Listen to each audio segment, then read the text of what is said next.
Ever feel like life's dealing you a bad hand? Nothing's going your way and everyone else seems to have it figured out? I get it. I've been there myself, looking at other business owners who are crushing it when it seems like I'm working twice as hard, I'm not getting anywhere close. Does that make sense?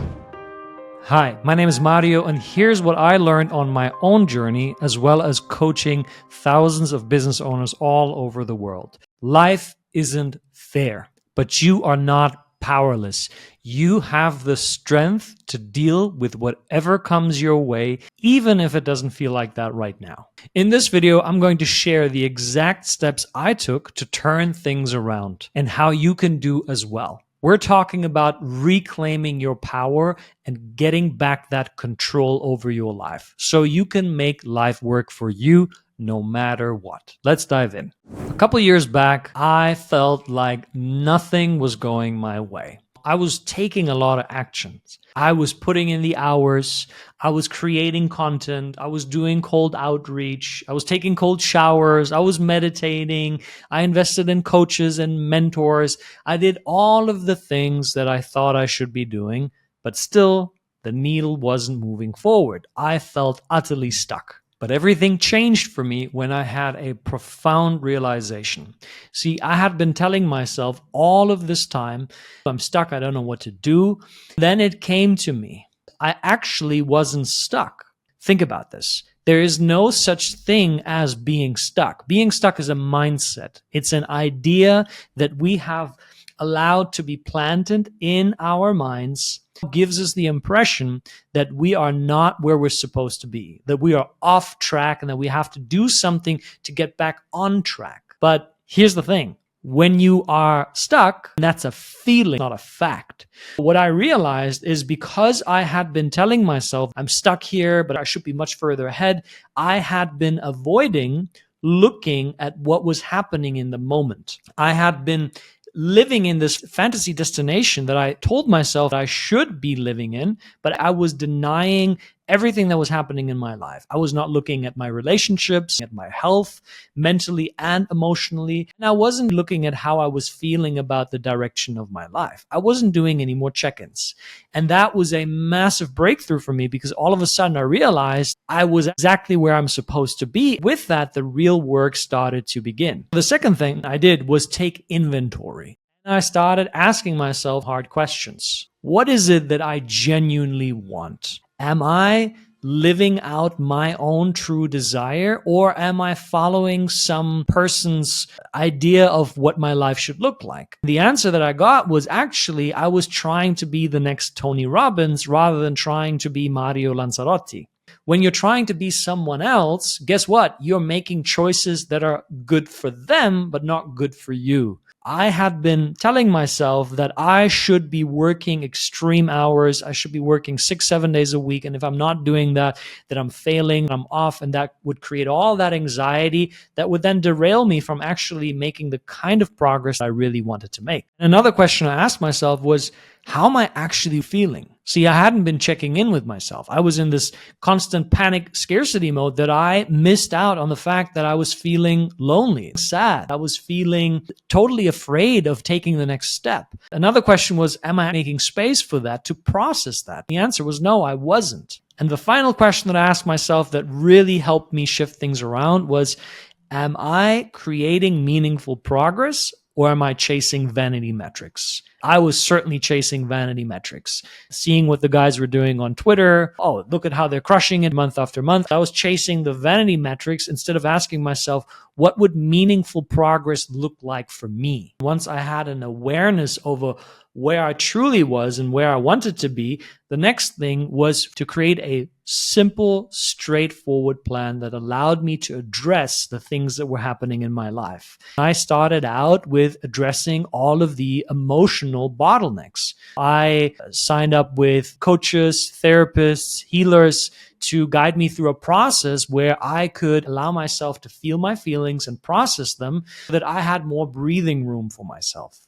The next thing that I did was I mapped out a 3-step action plan in terms of what I wanted to achieve with my business and what the activities are that are going to take me there. One, let's take client creation. That was my number one priority to drive my business forward. What are some ways for me to create clients that I actually enjoy?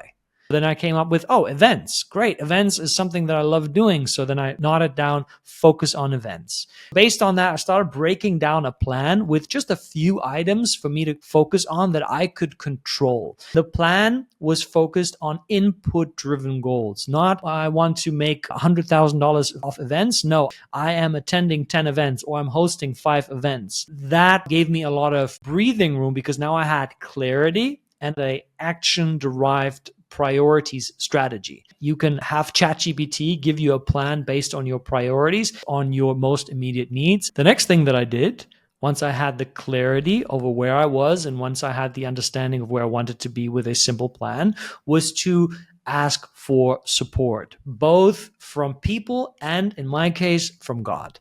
Because when you feel that you're stuck, you tend to isolate yourself, especially if you're a man. You tend to focus on, no, I can't ask for help because I don't have anything to show for, I don't have anything to give. I'll just have to do it myself, go full on lone wolf mentality and try to figure things out on your own, which takes way longer to do anyways. What did I do? I mapped out, okay, who can help me? Who do I know that I can lean on for support emotionally, strategically, financially, to just build out a support network? The second thing I did was I asked God for guidance. Whatever your belief system offers, for me, it's God. I went to God. I prayed and I asked for guidance. I listened to that guidance. Some of the greatest opportunities of my life came through because I listened and I followed that guidance. With that support network, I also created accountability with fellow coaches, with friends, with my partner, with mentors.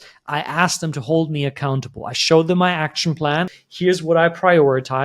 And I'm going to check in with you at the end of the week and let you know what I did and didn't do. It created an extra element of observation, and that created a sense of now it's just not about myself, but it's about other people. I feel a healthy level of pressure to actually perform. With that accountability came a sense of celebrating the wins.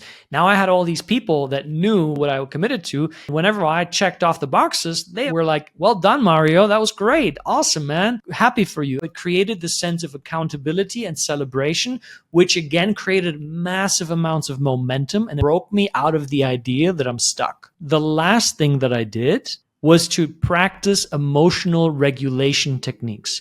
You have to regulate your nervous system on a moment-to-moment basis because everything that I shared with you worked for you too, but you're still going to feel scared, stressed out, anxious, and overwhelmed. All of the things that we naturally feel as human beings. But that should never be the reason why you stop. Whether it's using breath work, meditation, going out in nature, putting your feet barefoot on the ground, whether it's putting in that workout in the gym, spending intimate time with loved ones, with friends. It doesn't matter what it is. There are so many regulation techniques. Pick whatever works best for you and then apply that on a moment-to-moment basis because your state of being is everything. If your state of being is not coming from a place of power, you're going to look for that power on the outside, and then you're falling into people-pleasing tendencies, blaming tendencies, and you're waiting for things to be right rather than